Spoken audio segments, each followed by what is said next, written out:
THN News। Sindh में वधंदड़ महांगाई ख़िलाफ़ कराची में सख़्त एहतजाजी मुज़ाहिरो कयो वियो।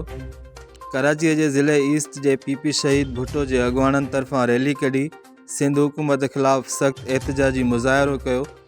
उन मौक़े ते अॻुवाणनि ज़िलो ईस्ट कराचीअ जे सदर हाजी बगन ख़ासकेली, तारिक सियाल, रशीद अहमद रिंद, ज़ुल्फ़कार सियाल, नोमान अली, अनीस ख़ासकेली, शाहनवाज़ ख़ासकेली ऐं ॿियनि सख़्त नारेबाज़ी कंदे चयो त सिंध में बुख, बदहाली, बेरोज़गारी ॾेई करे ग़रीबनि खे मरण ते मजबूर कयो वियो आहे।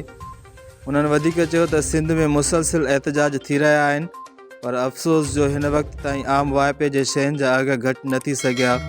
हथरादू कयल महांगाई ख़िलाफ़ नोटिस वठी ग़रीब मिसकिन माण्हुनि खे जीअण जो हक़ ॾिनो वञे।